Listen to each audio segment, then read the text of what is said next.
สบายดีท่านผู้ชมทุกท่านยินดีต้อนรับเข้าสู่ช่องกะปิชาแนลมื้อนี้เราได้เดินทางไปหาน้องตุ้มพี่น้องหลังจากที่มาหาน้องตุ้มแล้วก็เอาเครื่องมาให้อาเลียงพี่น้องเครื่องมี2แก๊สจากผู้ใหญ่ใจดีจากฝั่งไทยฝากให้เฮาก็โดนเติบแล้วพี่น้องก่อนสงกรานต์เราบ่มีโอกาสได้มาทางนี้เลยเดี๋ยวพี่สิแบกเครื่องไปให้อาเลียงแล้วก็มีอีกแก๊สหนึ่งอยู่หลังรถแบกฟืนมาบ่แม่เฒ่ามาแต่ไสนี่มาแต่ให้โอ้ไกลบ่เอาเลี้ยงเอาตัวนั้นก็ได้นี่เอาสบายดีท่านผู้ชมเนี่ยเลี้ยงสบายดีอยู่เฮือนเนาะนี่แก๊สตัวสีเขียวนะเห็นบ่ตัวนี้เดี๋ยวก็จะเอาตัวนี้ไปมี2อันน้องนักได้บ่เลี้ยงได้ให้เลี้ยงแบกไปก่อนเราก็แบกเครื่องตัวนี้พี่น้องโอ้หนักเติบได้ก็จะบอกตักเข่าไปหาเลี้ยงเดี๋ยวพี่ชีตักเข่าแบ่งเข่าไปหาเลี้ยงแบกมาชงหาเลี้ยงเมื่อกี้นี่ไปถ่ายพี่น้องดูสะฮอนมันตัดหอบหนึ่งไก่เติบอยู่พี่น้องบอลจอดรถมาเหื่อนเลยกันแบ่งเข่ามาหรือยังไงเดี๋ยวไปแจกกำลังใจบนเครื่องได้มีอย่างเกิบป่ะ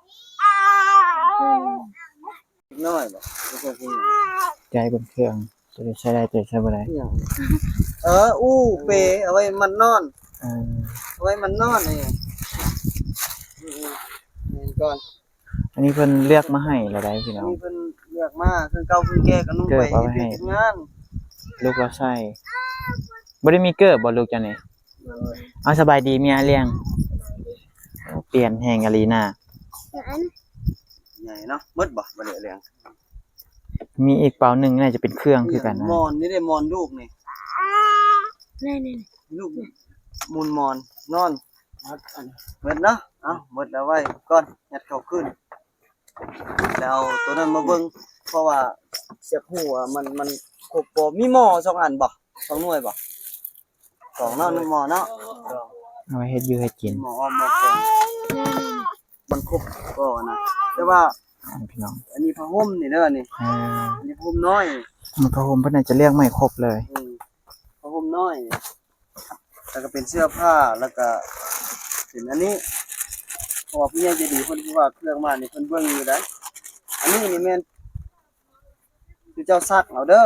เอาไว้กับพายใส่ข้าวใส่น้ำใส่หยังไปโอ้เบิ่งก่อนจะมีเงิน1,000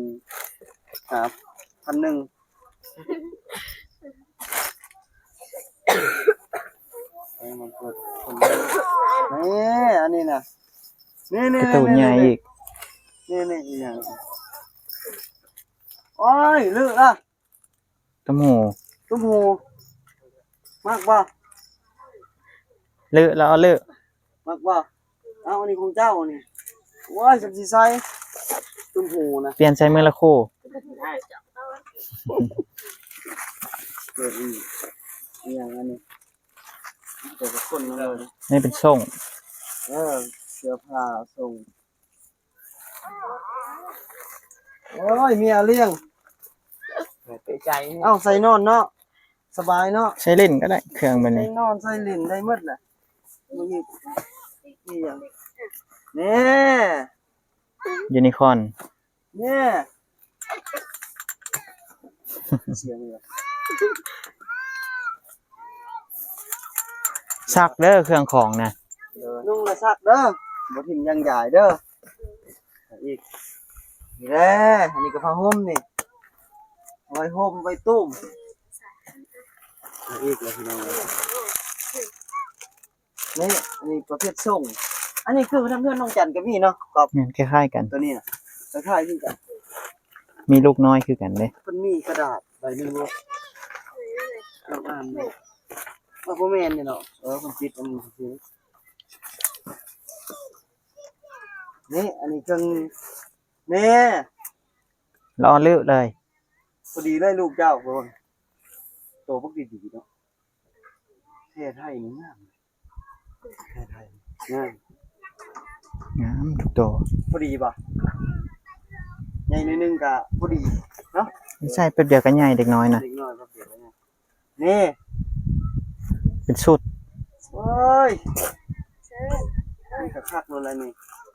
งามเวลานุ่งให้ลูกนุ่งและซักเลยล่ะเด้อ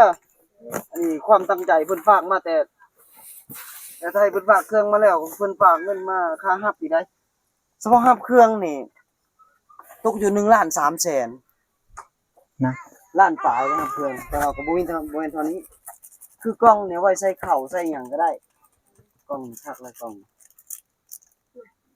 ใช้ประโยชน์ได้หลายอย่างข้ามวัยแล้วเมียเลี้ยง แต่ยังเด็กน้อยอยู่บัดนี้เป็นแม่ใหญ่แล้วมันบอกชื่ออันใดก็จักอะ จิตใจ ชื่อใจบ่ เดิน คือหาก็ฮู้ได้เข้ามาช่วงปีกายนี่ยังเป็นเด็กน้อยอยู่ มีได้ลูกแล้วก็เปลี่ยนแล้วจักเดือนแล้วลูกเจ้าน่ะ 8 เดือน คือว่าให้อยู่เพิ่นแอบหยังบ่สบายว่ะเป็นหยังอ่ะ เป็นใคร โอ้ไปหาหมอแล้ว ไปแล้วไปแบบ ดีแล้วบ่มื้อนี้ไข้แน่แล้วบ่ บริใครไปหาหมอไปหาหมอบใคร คือหมอยังบ่ไข้อยู่เอายาให้กินแล้วนี่ เดี๋ยวเจอ ไม่ค่อยเจ้าอยู่นะ จัดแจงเอาเด้อเลี้ยงเด้อใส่แล้วล้างเอาเด้ออันนี้นะ เครื่องของที่เจ้าใส่ก็ต้องได้ซัก ไม่เอานั่น ครบพี่น้องผู้ใหญ่ใจะดีเพิ่นเลือกไม้คัดมาให้แล้วให้เพิ่นจับเด้อเอาให้มันจับเล่นเบิ่ง เป็นอีหยังหั่นแอบบ่ตัวฮ้อนบ่เดี๋ยวนี้นะ อันนี้ก็มาฮอดมือเพิ่นแล้วเครื่องของจากผู้ใหญ่ใจดีจากฝั่งไทยพี่น้องนุ่งเล่นนุ่งหยังก็ได้เครื่องอันนี้นะใส่เฮ็ดเวียกเฮ็ดงานก็ได้หมดมันเป็นช่วงยืดแล้วก็สิ้นนั่นก็จักผืนก่อผืนเดียวนี่บ่สิ้นนะอืมจะมีส่งมีหยังเมียเลี้ยงนี่ก็บ่เห็นค่อยใช้สิ้นนะจะใช้ส่งมันบ่สลาย เขามาใครสอง เออก็เพิ่นก็น่าจะฮู้ได้เบิ่งเพิ่นเอาส่งมาให้บ่ก็หลายส่งนี้ก็มา10โตพุ่นแหละเนาะ หลายพี่น้อง แม่นสลายเห็นใช้สิ้นคือคนใช้ส่งก็ใช้ส่งแล้วก็สิ้นซุบใช้คือเก่า มันยาก จะบ่เฮ็ดบ่ปานนั้นค่อยมา 3-4 เทื่อก็บ่ได้ถ่ายจักเทื่อมื้อใดก็ค่ำก็เลยบ่ได้ถ่าย มาครั้งล่าสุดก็คือตอนถือผ้าได้6เดือน7เดือนตอนนั้นน่ะ เกิดมาแข็งแรงอยู่ติลูกจังนั้น แค่นี้ ใครเนี่ยเกิดอยู่ไสนั่น ไปอยู่ห้องหมอ อ๋อเกิดอยู่หมอชื่อเจ้ามีปึ้มสมโนครัวบ่ใช้เงินบ่ไปเกิด เดิน นั่นแหละนี่อีกอย่างหนึ่งพี่น้องคันจะมีปึ้มสมโนครัวจะไปฝากทองนั่นบ่ได้เสียเงินจักกีบได้ล่ะ ฝากฟองหนาเสียกันเลยให้เดินฟังกัน เจ้าก็ไปบ่ไปหาหมอตอนถือผ้า ต้องเขาพักทองเล็กน้อยนั่นเข้าใจต้องมาสักจาน อืมปกติน่ะบ่ได้เสียได้เลี้ยงซักยาอีหยังก็บ่ได้เสียเลยขนาดจะมีปึ้มสมโนครัวได้ ก็เจ้าบ่ได้บอกให้ไปเฮ็ดบ่อยู่บ้านเนี่ยพากันไปเฮ็ดซะเด้อเลี้ยงเด้อปึ้มสมโนครัวสำคัญนะคันสมมุติว่าเจ้าไปหาหมอนี่นะบ่ได้เสียเงินซ้ำกันไปนั่นคันบ่มีแล้วมันได้เสียเต็มซ้ำที่เจ้าบ่แม่นคนลาวเด้อเดี๋ยวนี้น่ะซ้ำคนเถื่อนเลยเดี๋ยวนี้บ่มีสมโนครัวบัตรประจำตัวอีหยังก็บ่มีประชากรตกค้างพี่น้องเอ้ยดีใจอยู่บ่ได้เครื่องนี่ ดีใจ เครื่องนี้เพิ่นฝากมาให้แต่ก่อนสงกรานต์บ่มีเวลาได้ขึ้นมาแถวนี้ก็เลยบ่ได้เอามาให้มื้อนี้ถือโอกาสเอามาให้เลย เครื่องของก็จัดแจงให้เป็นระบบระเบียบมันใช้ประโยชน์ได้หลายอย่างอยู่คืออันนี้ก็เจ้าเอาไปใส่เข้าก็ได้ใช้เครื่องพับเข้าไปมันก็ใช้ได้หลายแพงได้พี่น้อง150,000เลย200,000บ่ซื้อตอนนั้นกล่องอันนี้นะก็ได้เข้าก็หลายกิโลเนาะ200,000เนาะจากเด็กน้อยเข้าสู่แม่ใหญ่เต็มโตเจ๊จักปีแล้วเมียเลี้ยง เอาเลย ตอนนั้นคือประมาณ15บ่หรือว่า16 ทีนี้ไอ้18 17มองนี้แหละ17ได้พี่น้อง เลี้ยงได้จักปีละเลี้ยงเดี๋ยวนี้ 17ปี 21บ่ลืมให้พี่น้องเดาเบิ่งเนาะว่าเมียเลี้ยงจักปีพี่น้องสิเดาถูกบ่แต่เฮามาวังแล้วนี่ตอนที่พาก็ยังเป็นเด็กน้อยอยู่โอ้ อะเลี้ยงเมียเจ้าตะกี้อายขนาดเนาะอายเจ้าค่อยนี่ป๊าดเท่าจะจักปบแม่นบ่นี่ได้ลูกแล้วก็เป็นแม่คนแล้วก็บ่จักอายแล้วอะเลี้ยงพ่อเจ้าก็มาเฮือนอยู่บ่ไม่มาเลยอยู่เฮือนเมีย เดี๋ยวก็ดู แล้วเศร้าเล่าละอะเลี้ยง เลยสาวลาวแล้ว เศร้ายันเอาเมียนี่บ่ เลย ก็ถือว่าใจเราก็ขนาดเลยเนาะตอนแรกนั่นแล้วก็เอาเมียผู้เก่าเนี่ยบ่เราไปอยู่นะเราเอาเมียแล้วก็จะปะเราติดเหล้าติดหยังตลอดเนาะ